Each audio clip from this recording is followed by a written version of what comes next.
together, I know we can discover the secret. While the entire Star Wars movies in general were based upon this one premise, you have to wonder, did he actually know how to save her from death? Or was it all just a ruse to get Anakin at his side? That's what we will uncover in today's episode of Star Wars Theory. Take a look at this clip here.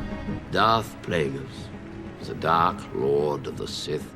He had such a knowledge of the dark side, he could even keep the ones he cared about from dying. Just because someone says they know something, it doesn't actually mean they do for sure. First, I'm going to approach this logically, then I'll explain the factual evidence of whether or not Palpatine was just as wise and powerful as he made himself to seem, or if he was just full of it. Palpatine was a master of manipulation, just as much as he was a master of using the dark side. His powers were so strong, he was able to feel people's thoughts by their shifts in energy all within their minds, giving him an outline of what they were really thinking. He knew Anakin had two desires, which polluted his mind continuously. 1. Unlimited power, which can be observed in this scene here. Someday I will be the most powerful Jedi ever. I promise you. I will even learn to stop people from dying. Anakin. And his ability to save his wife from dying, which he knew about because of his ability to feel emotions, not just anger. This would give him so much motive to tell Anakin whatever he wanted to hear in order to get him to do his bidding and become his right hand.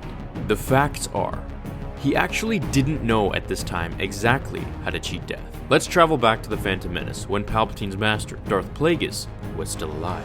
Just before his actual murder in the book, he was the closest he had ever been to unlocking the ability to cheat death for himself and for Palpatine.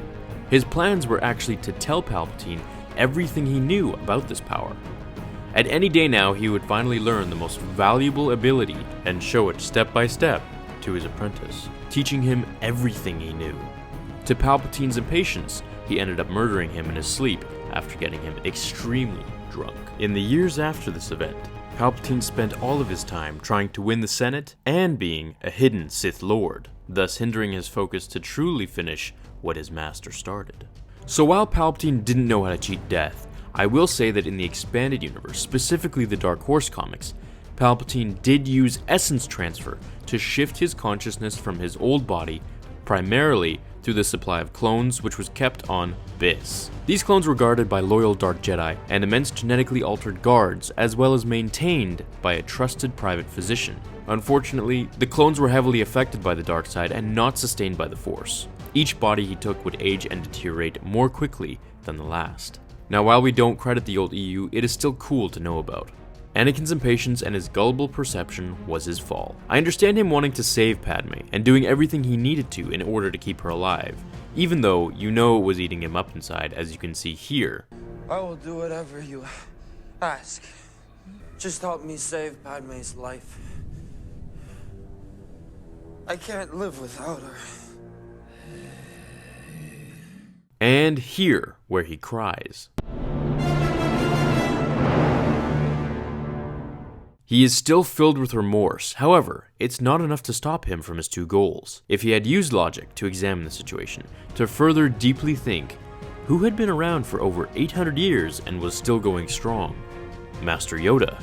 He should have at least asked him if there was such a knowledge for immortality, and he could have worded it in such a way that he wouldn't have raised any flags with the Council, such as asking Obi-Wan and relating it to his dead mother.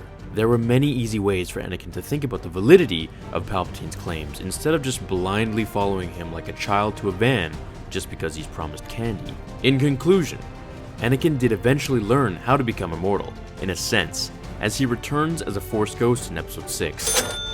And if rumors don't lie, he is to return in Episode 8 to talk to Luke, or perhaps in a flashback. I hope you enjoyed this episode, and check out these videos when you're bored.